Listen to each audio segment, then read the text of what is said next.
Assalamualaikum warahmatullahi wabarakatuh. Alhamdulillahirabbil alamin. Wassalatu wassalamu ala asrofil anbiya'i wal mursalin wa ala alihi wa sahbihi ajma'il. Amma ba'd.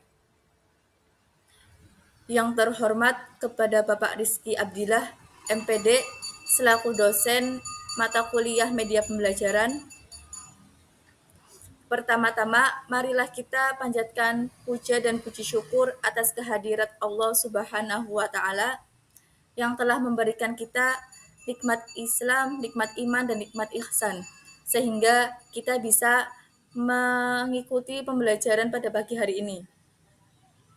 Dan sholawat serta salam kita curahkan kepada Nabi kita, pemimpin akhir zaman, yaitu Nabi Muhammad SAW, yang telah membawa kita dari zaman Zahiliyah menuju zaman yang Islamiyah ini. Dan semoga beliau memberikan syafaatnya di yaumil akhir kelak. Amin. Perkenalkan, nama saya Afra Nabila Putri dari Fakultas Tarbiyah dan Keguruan Prodi PAI kelas 3B. Di sini saya akan mempresentasikan materi dengan berjudul Toharoh, guna memenuhi tugas media pembelajaran. Sebelum pada pembahasan, alangkah baiknya kita berdoa terlebih dahulu. Bismillahirrahmanirrahim. Nawaitu ta'alluma wa ta'lima wa tadhakkura wa tadhkira wa naf'a wal intifa'a wal hatha ala tamasuki bi kitabillahi wa sunnati rasulillahi sallallahu alaihi wasallam. Al-Fatihah. A'udzu billahi minasyaitonir rajim. Bismillahirrahmanirrahim. Alhamdulillahirabbil alamin. Arrahmanir rahim.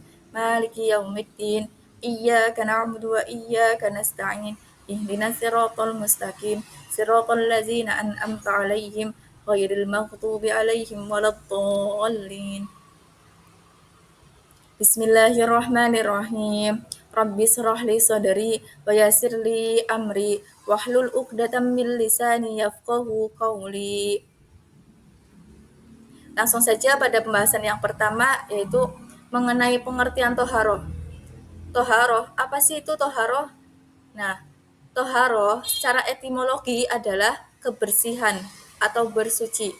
Sedangkan secara terminologi syariat adalah melakukan sesuatu yang bisa menjadikan sahnya sholat. Berarti toharoh adalah sesuatu yang dilakukan yang bisa menjadikan sahnya sholat, baik dengan wudhu, mandi, tayamum, dan menghilangkan najis. Selanjutnya yaitu mengenai hukum toharoh. Di sini saya mengambil dua hukum. Yang pertama yaitu hukum dari Al-Quran, yang kedua yaitu hukum dari hadis Rasulullah SAW. Mengenai hukum pertama yaitu hukum dari Al-Quran, surat Al-Baqarah ayat 222. Allah Subhanahu wa Ta'ala berfirman, Bismillahirrahmanirrahim. Innallaha yuhibbut tawwabin wa yuhibbul mutatahhirin, yang artinya, sungguh Allah menyukai orang-orang yang bertaubat dan orang-orang yang mensucikan diri. Selain itu, saya mengambil juga dari hadis Nabi, yaitu hadis riwayat Muslim. Rasulullah SAW bersabda, Allah tidak menerima salatnya seseorang yang tidak disertai dengan bersuci. Nah, bisa ditarik kesimpulan dari hukum tersebut bahwa toharoh itu wajib, teman-teman. Selain membersihkan diri kita dari hadas dan najis, toharoh merupakan syarat sahnya sholat. Dengan begitu, Allah lebih mencintai hambanya. Untuk materi selanjutnya yaitu mengenai macam-macam toharoh. Ada berapa sih macam-macam toharoh? Pembagian toharoh itu ada dua, teman-teman. Yakni yang pertama bersuci dari hadas. Yang kedua bersuci dari najis. Kita pada pembahasan yang pertama yaitu bersuci dari hadas. Apa sih hadas itu, teman-teman?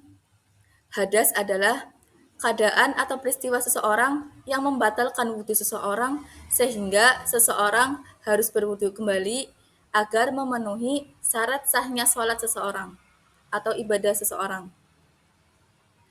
Apa sih contohnya? Contoh hadas itu seperti kehilangan kesadaran atau tidur. Yang kedua, keluarnya sesuatu dari dua lubang yaitu dubur dan kobul. Nah, hadas ini bisa dibersihkan dengan melakukan wudhu, mandi, dan tayamum. Kemudian pada pembahasan yang kedua yaitu bersuci dari najis. Apa sih najis itu, teman-teman?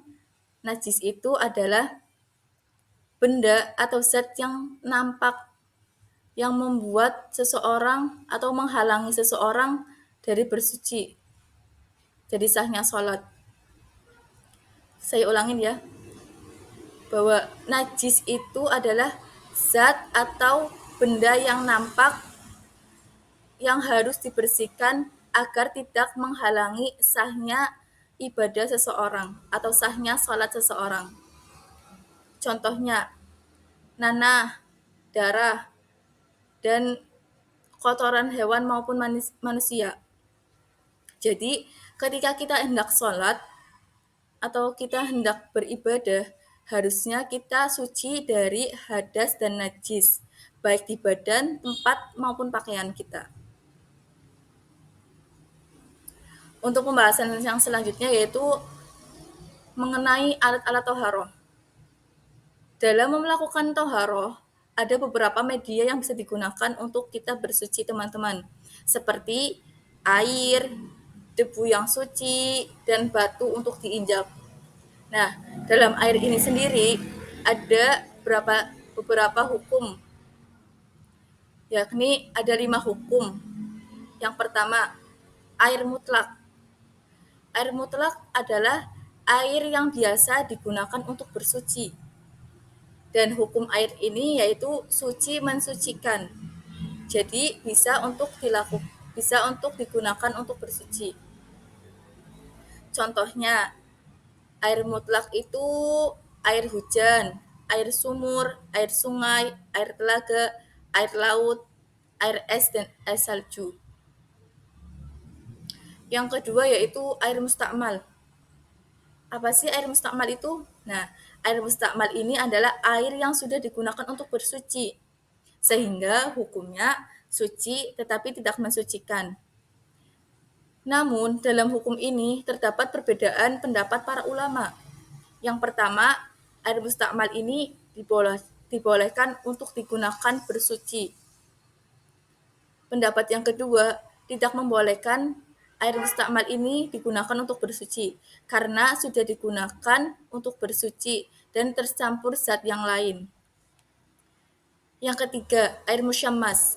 Air musyammas ini adalah air yang dalam wadah perak terpapar sinar matahari secara langsung. Nah, hukum air ini teman-teman, suci tetapi makruh digunakan untuk bersuci. Jadi lebih baik tidak digunakan untuk bersuci. Nah, air yang keempat yaitu air mudhof. Air mudhof adalah air yang asalnya dari buah dan sejenisnya, seperti air kelapa, air perasan jeruk, dan air anggur. Begitu pula dengan air mutlak yang bercampur dengan benda lain, seperti kopi, teh, atau gula. Hukum air ini yaitu sama dengan hukum air mustakmal, yaitu suci tetapi tidak mensucikan, sehingga tidak bisa digunakan untuk bersuci. Yang kelima atau yang terakhir yaitu air mutanajis, teman-teman. Air mutanajis ini yaitu air mutlak tetapi telah terkena najis. Karenanya air ini tidak bisa digunakan untuk bersuci kembali. Karena hukumnya atau sifatnya sudah berubah baik dari segi bau, warna, dan rasanya. Nah, itulah pembahasan saya mengenai toharoh. Semoga bermanfaat dan mohon maaf jika banyak kata-kata yang tidak tertata atau hal-hal yang salah disampaikan. Sekian dari saya. Wassalamualaikum warahmatullahi wabarakatuh.